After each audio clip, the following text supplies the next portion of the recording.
Hi guys and welcome to Crazy Pepper Revenge. This channel is all about crazy true stories, stuff that happens in real life when things get a little bit messy, people dealing with drama, cheating, lies, breakups, and even revenge. Some stories are wild, some are emotional, but all of them will keep you watching. If you like real talk and real situations, you're in the right place. Don't forget to hit that subscribe button and stick around. This is Crazy Pepper Revenge, where the stories get spicy. I never thought I'd be posting here, but life has a way of surprising you. Last weekend, I was supposed to be on an overnight trip with the boys 2 states over, but Daryl's kid got sick, so we canceled. I decided to surprise my wife Heather by coming home early. Pulling into our driveway around 9 p.m., I noticed Michelle's Subaru and Kathleen's Honda outside. Heather had mentioned having the girls over while I was gone. I was about to walk through the front door when I heard them on our back deck. Loud, wine-drunk, loud. I heard my name and paused. Griffin is just so... I can't even... Heather slurred. The girls giggled. OMG, I still can't believe you've kept this going so long, Michelle said. He's too stupid to realize I've been cheating for years, Heather practically shouted, and they all roared with laughter. I literally froze. My brain stopped working. Sutton's been the best decision I ever made, Heather continued. Last week, while Griffin was working late, Sutton came over and we did it right on the couch where Griffin takes his precious naps. More cackling. And not the sacred nap couch, Kathleen shrieked. You should have seen how sweet Griffin was the next day, making me breakfast. If he only knew what his precious wife had been doing the night before. That breakfast, her favorite avocado toast, fancy eggs, coffee in bed. I told her I loved her. I stood there, shaking, learning that my business trips were her favorite times to have Sutton over. That they'd been sleeping together for 3 years. That she'd even been with him the weekend of my dad's funeral when she claimed she had food poisoning. I didn't confront them, just silently walked back to my car and drove to a Target parking lot until I could breathe. Called Daryl. His kid was feeling better. Dude, my whole life just imploded. I told him everything. Don't go home tonight. Come crash here. At Daryl's, I paced for hours while he Googled divorce lawyers. My mind replayed moments that suddenly made sense. Girls' trips with no photos, phone face down, unexplained hotel charges 30 minutes from our house, late-night client showings. Around 3 a.m., I got a text from Heather. Girls crashed here. Hope. You're having fun with the boys. Love you. You need to be smart about this, Daryl said. Don't tip her off yet. Next morning, I pretended everything was normal. Told her I'd crashed at Daryl's after drinking too much. She bought it completely, even complained about cleaning up after the girls while nursing her hangover. Over the next week, I went into reconnaissance mode. When she showered, I checked her phone. Thousands of texts with Sutton and client going back years, hotel receipts, explicit photos. I screenshotted everything and emailed them to myself. I checked our finances, hundreds of charges at restaurants I'd never been to, lingerie I'd never seen. She'd even used our joint account to book a weekend getaway while I was at my dad's funeral. Each discovery was another knife in my chest. 8 years of marriage, all my plans for our future, our talks about starting a family next year. I met with the most aggressive divorce attorney in town. She laid it all out. Document everything, secure your finances, prepare for the storm. You're doing the right thing by not confronting her yet. That night, watching Heather laugh at something on her phone, probably texting him, something inside me changed. The pain was still there, but suddenly it was ice water in my veins instead of fire. I didn't just want out of this marriage. I wanted justice. Heather built her whole identity around being respected and admired. Her social status, her reputation, her image as this perfect wife with the perfect life she curated on Instagram. She prided herself on being everyone's moral compass. Now I had proof it was all a lie. I started making moves. Transferred half our savings to a new account in just my name, password-protected important documents, made a detailed list of all our assets, photographed everything valuable. Meanwhile, I pretended everything was fine. Kissed her goodbye, asked about her day, watched Netflix beside her while she texted Sutton right next to me. 2 weeks in, I was ready. Everything documented, financial statements, evidence of the affair, new apartment lease signed, support from my family who were horrified. The hardest part was keeping cool when she'd look me in the eyes and lie. When she'd say, I love you, before bed. When she suggested we start trying for that baby next month. I picked D-Day strategically, the day of Heather's big client appreciation event she'd been planning for months. That morning, I acted completely normal. Made coffee, kissed her goodbye, told her good luck. She left looking confident as hell in her expensive outfit that I'd basically paid for her to look good for other men. At exactly 10 a.m., I sent the evidence package to Sutton's wife via courier. Included my phone number if she wanted to talk. By noon, all hell broke loose. My phone exploded with texts from Heather. "Why is Sutton's wife calling me? Did you talk to her? Answer your phone."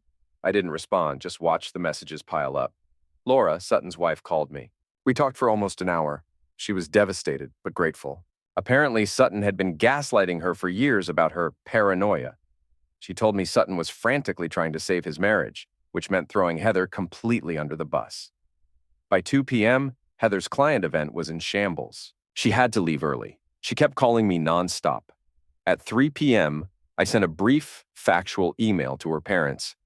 No emotional language, just timeline and key evidence. I've always respected them, and they deserve to know who their daughter really was.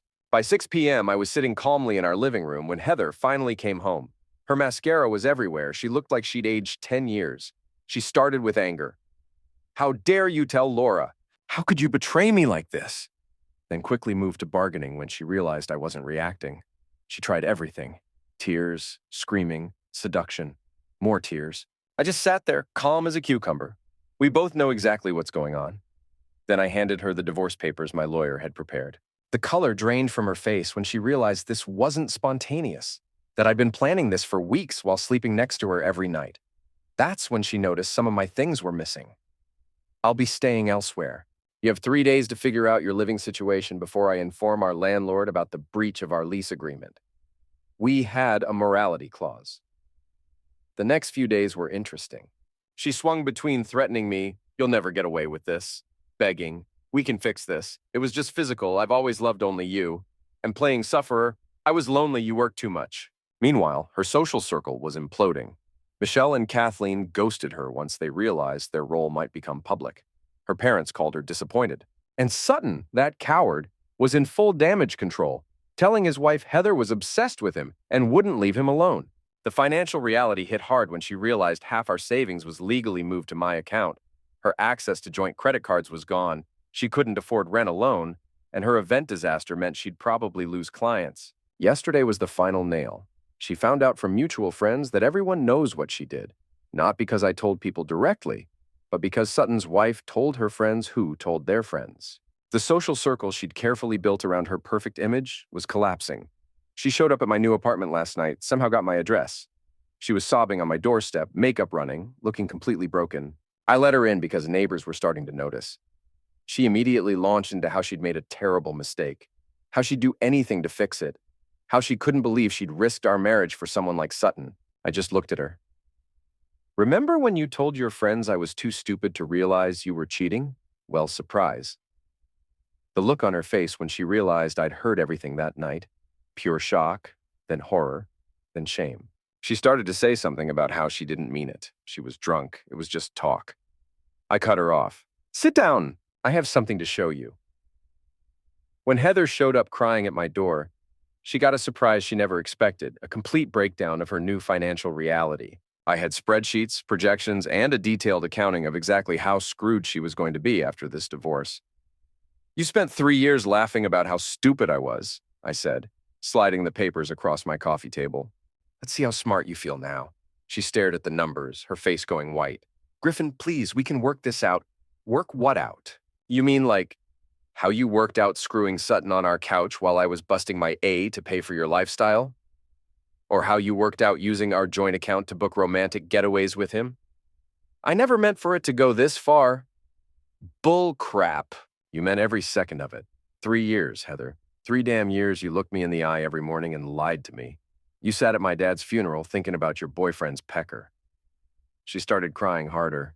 "Griffin, I'm so sorry. I know I screwed up, but..." "Sorry?" I laughed, and it came out cold as ice. "You're not sorry you did it. You're sorry you got caught. There's a difference." "That's not true." "I love you. I've always loved you." "Love?" I stood up. "You want to know what love looks like? Love is me making you breakfast after you spent the night screwing another man. Love is me defending you to my family when they said you were selfish. Love is me planning our future while you were planning your next hotel room. Please, Griffin, I'll do anything. You already did everything. You did it for 3 years. I walked to the door and opened it. Your 3 days start now. After that, you're the landlord's problem. Where am I supposed to go? I don't know, and I don't care. Maybe Sutton has a spare room. Oh, wait, his wife kicked him out, too. She stood there in my doorway, mascara streaked, everything she'd built crumbling around her. Griffin, please. The woman who called me too stupid to figure out she was cheating just got outsmarted by an idiot. How does that feel?